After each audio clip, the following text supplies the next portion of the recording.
Olá!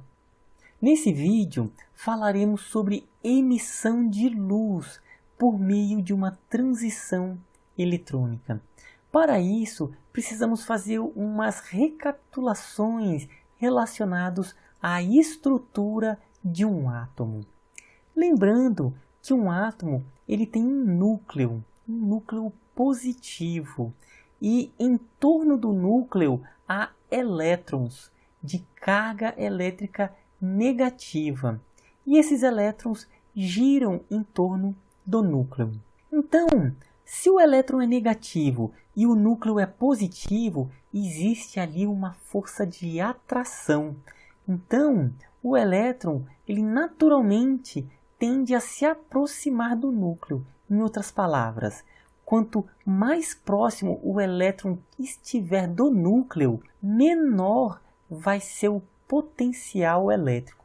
E quanto mais afastado, maior vai ser o potencial elétrico. Como assim? Vamos nos lembrar do caso de uma atração gravitacional. Por exemplo, essa lapiseira está sendo atraída pelo planeta Terra. Logo, há um potencial gravitacional. Quanto mais distante estiver do planeta Terra, maior vai ser o potencial gravitacional, de maneira que vai ter maior energia potencial gravitacional. Uma outra ideia ainda de potencial é com relação à mola. Vamos supor uma mola que esteja em equilíbrio. Se eu estico essa mola, se eu puxo ela, então estamos incluindo um potencial elástico. Ali vai ter mais energia potencial elástica associada. Do ponto de vista do potencial elétrico, é a mesma coisa. Quanto mais próximo estiver do núcleo, menor o potencial elétrico. Quanto mais afastado estiver do núcleo, maior é o potencial elétrico. Uma outra informação relacionada à estrutura atômica é a existência de níveis energéticos. Esses níveis energéticos são camadas em que o elétron tem maior probabilidade de ser encontrado nessas camadas. Então aqui estamos observando níveis e aqui também estamos observando os níveis energéticos. Então o elétron ele permanece em um desses níveis energéticos, em um estado chamado de estado quântico. Bom, esses níveis energéticos, como eu falei, quanto mais afastado estiver do núcleo, maior é o potencial elétrico. Logo, quanto mais afastado do núcleo, maior é a energia potencial, é a energia associada. Então, cada nível energético, quanto mais próximo, tem uma energia. E à medida que vai se afastando do núcleo, vai aumentando a energia associada.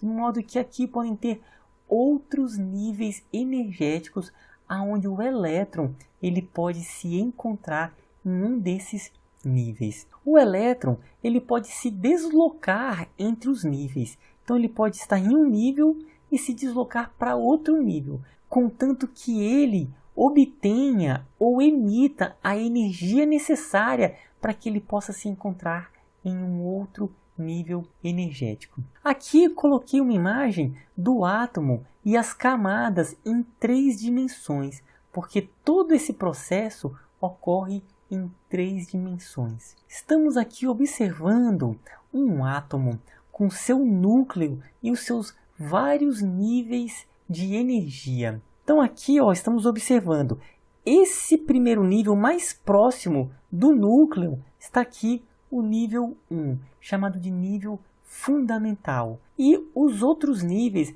cada vez com energias maiores. Quanto mais afastado, o nível energético possui maior energia. Como eu falei, o elétron ele pode se deslocar de um nível energético para outro nível energético. Quando o elétron se desloca para um nível energético mais afastado, nós chamamos que o elétron ele sofreu uma excitação. E no momento em que o elétron ele se desloca para uma camada mais próxima do núcleo, a gente diz que é uma relaxação. Então, excitação é quando o elétron se desloca de um nível mais baixo para um nível mais alto. Relaxação é quando o elétron se desloca de um nível mais alto para um nível mais baixo do ponto de vista de energia. Então, um elétron, para se deslocar de um nível mais baixo para um nível mais alto, ele precisa de energia, ele precisa absorver uma energia necessária para que ele consiga alterar o seu estado e poder permanecer em um nível mais alto. Então o elétron que está no nível 3 e quiser ir para o nível 6, vai ter que absorver energia. Todos esses movimentos para fora, o elétron precisa absorver essa energia. E essa energia tem que ser exatamente do valor para que ele consiga permanecer nesse novo nível energético. Não pode ser um valor nem mais e nem menos, tem que ser o valor exato para que o elétron consiga permanecer em um novo nível energético. Se o elétron estiver em um nível energético mais afastado do núcleo e se deslocar para um nível energético mais próximo do núcleo, então ele vai ter que emitir energia. Por quê? Porque ele está se deslocando para um nível de energia mais baixa. Então, a energia que ele contém nesse nível, uma parte tem que ser eliminada para que ele consiga agora alterar o seu estado para um nível energético mais baixo. Em outras palavras, sempre quando o elétron ele realiza um processo de relaxação, ele emite energia. Essa energia é uma onda eletromagnética. Olha só essa simulação. O elétron foi para o estado mais excitado, está relaxando e emitindo energia. Emitiu. Olha o mundo eletromagnética. Passou e não foi absorvida. É porque eram energias que não eram certinhas para ele se deslocar para um outro nível energético. Olha, ele vai agora absorver e vai para uma camada mais afastada. Relaxou, emitiu de novo. Vamos agora falar um pouquinho mais sobre o processo da relaxação. Por quê? Porque nos interessa, porque é o momento em que ocorre uma emissão de onda eletromagnética. E nesse vídeo nós estamos estudando a emissão de luz. O elétron, nesse caso, ele está relaxando dessa camada para essa camada. Então, ele está alterando o seu estado para um nível de menor energia. Então, ele emite exatamente a energia que é a diferença entre esses dois níveis. Então, essa energia ela tem uma determinada frequência. A gente vai ver que a energia emitida tem uma relação com a frequência. Esse elétron está decaindo nessa última camada do desenho, que é o nível energético 5 até o nível energético 2. Então ele está emitindo uma outra energia, de modo que é emitido por uma outra frequência, ou seja, uma outra cor. Aqui esse elétron está relaxando da camada número 4 até a camada número 2. Em outras palavras, ele vai emitir essa energia que é emitido com uma frequência própria. Então, cada tipo de relaxação tem uma emissão de frequência diferente. E se for na faixa da luz visível, cada relaxação de um nível para outro é uma cor diferente, porque muda a frequência para cada relaxação. Agora vem a seguinte questão: se muitos átomos de um elemento foram excitados, então por algum motivo tem muitos átomos do mesmo elemento e eles foram excitados, o que ocorrerá em seguida? Olha só, se eles foram excitados, um vai ser excitado, por exemplo, para uma camada primeira, o outro vai ser excitado para a camada segunda, o outro para uma camada quarta, ou seja, eles vão ser excitados para camadas diferentes. Logo, quando eles relaxarem, eles vão emitir frequências diferentes. Vamos ver então como isso acontece. Olha só, esse elétron, ao relaxar, está emitindo essa frequência do vermelho, ou seja, está aqui o vermelho. Esse outro elétron que está mais afastado e se deslocou até a camada 2, emitiu uma energia na faixa aqui do azul escuro, ou seja, cada tipo de relaxação emite um tipo de frequência diferente, que podem ser as mais variadas cores, se for no espectro da luz visível. Então, vamos ver esse processo para vários tipos de materiais diferentes. É o que nós chamamos de linhas de emissão. Vamos ver como isso acontece. Temos aqui vários átomos. Vamos pegar, por exemplo, o hidrogênio. Nós estamos vendo aqui o que se chama das linhas de emissão do hidrogênio, ou também chamado de espectro de emissão do hidrogênio, que são as frequências que o hidrogênio emite depois que ele é excitado. Ou seja, se tem muitos átomos de hidrogênio e eles são excitados, eles vão para níveis diferentes.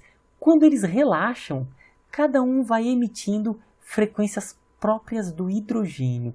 Então isso aqui são as linhas de emissão do átomo de hidrogênio. Vamos ver no hélio como que é o espectro de emissão. Essas são as linhas de emissão do hélio. Olha como é no lítio. Vejamos como é no neon. Olha o espectro de emissão. Todas essas linhas são relaxações diferentes que podem acontecer em um átomo de neônio ou em muitos átomos de neônios.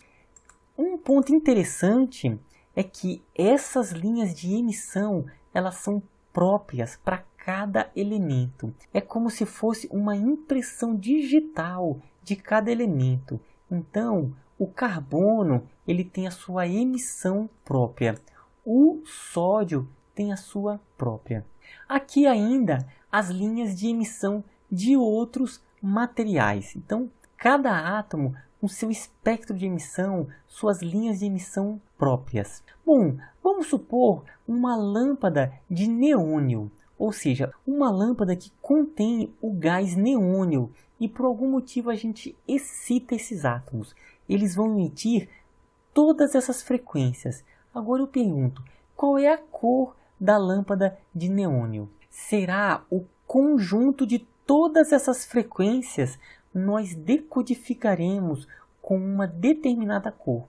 É essa cor que nós vamos enxergar. E o mesmo ocorre para todos esses casos, ou seja, nós enxergamos o conjunto dessas frequências emitidas que nós veremos com uma determinada cor.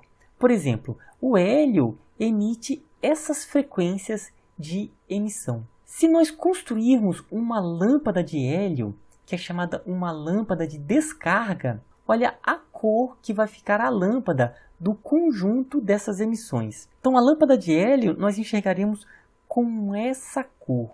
Então cada linha ela tem a sua frequência e a sua intensidade. O conjunto delas gera uma determinada cor.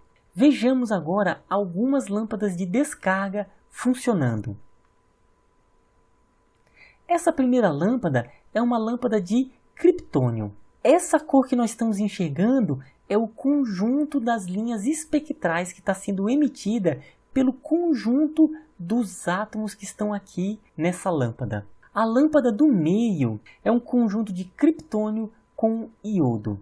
Então, estamos vendo aqui o conjunto das linhas espectrais, tanto do criptônio quanto do iodo. Essa última lâmpada é uma lâmpada de xenônio. Então aqui tem esse elemento. Quando excitado, emite as suas frequências espectrais, que o conjunto delas nós enxergamos dessa cor. Caso você tenha gostado muito das linhas espectrais, você pode até mesmo procurar na internet. Você vai encontrar vendendo cachecol com as linhas espectrais. Então aqui temos linhas espectrais. Por exemplo, aqui é a linha espectral do silício. Esse aqui é o que se chama de espectro de absorção, que nós ainda veremos. Tudo bem? Então, até a próxima.